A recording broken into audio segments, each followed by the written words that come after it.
Mas o tema da mensagem que eu falei é a um passo do novo de Deus. Felipe, que passo é esse? O mesmo passo que Pedro decidiu dar no meio de uma tempestade, que tira Pedro de dentro de um barco e coloca Pedro por cima das águas andando com Jesus.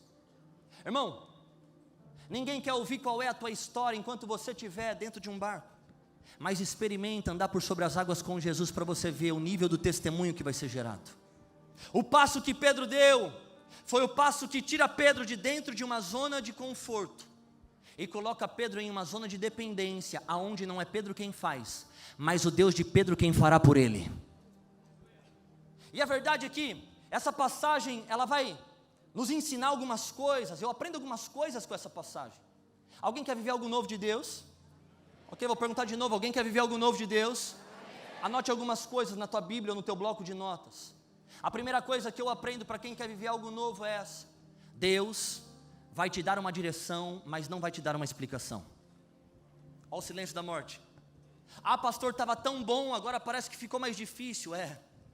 A verdade é que Deus, na maioria das vezes, aponta um destino, mas não revela um processo. Deus vai te falar para onde ir, mas nunca vai te contar como vai ser. Eu estava há poucos instantes, agora à tarde, no hotel, e olhando para algumas fotos da minha galeria do celular, eu encontrei uma foto de fevereiro de 2016, 9 anos atrás. Eu estava sentado nesse auditório, participando de um culto, uma reunião como essa. E 9 anos se passaram, eu nunca imaginaria naquilo que Deus ia fazer. Eu não tinha filhos, eu não era casado, eu ainda não tinha certeza do meu propósito, eu ainda não pregava. E em 9 anos, olha só o que Deus fez. Pastor, por que você está falando isso? Porque talvez nessa conferência hoje você chegou como alguém que só sentou para assistir, mas em pouco tempo Deus vai te levantar dessa cadeira.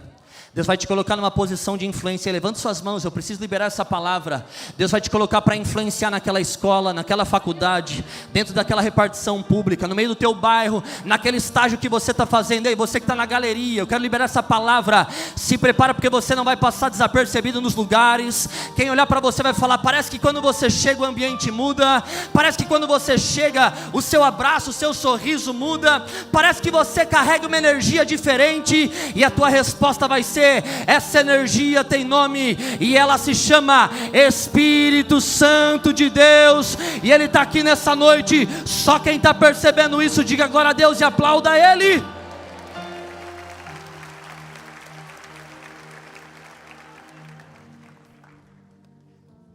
Sabe qual é o problema?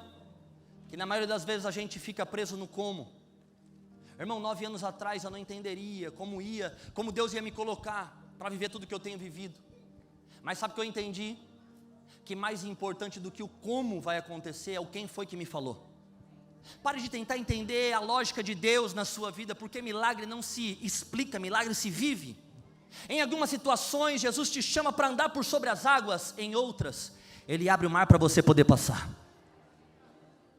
Então, pastor, o que eu faço? Esqueça o como e confie em quem?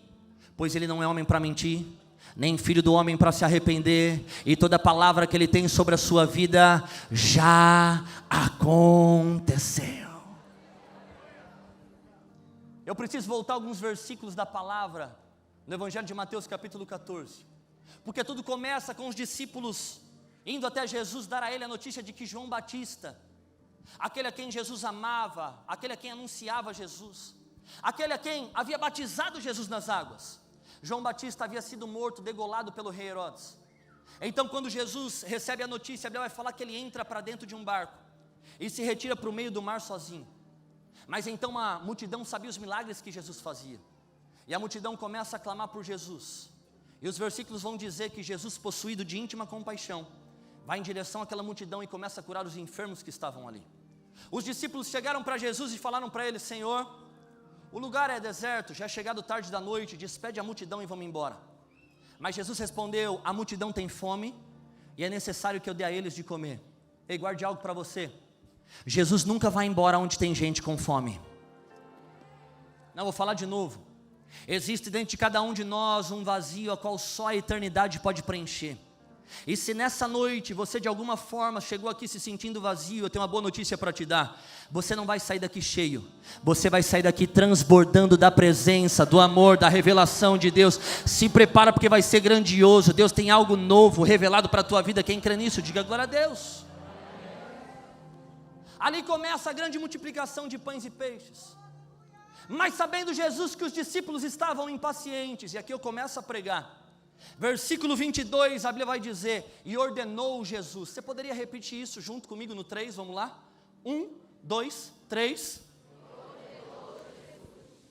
Percebe que Jesus não disse: Pedro, está sentindo que hoje é um bom dia para entrar num barco e ir para o outro lado do mar?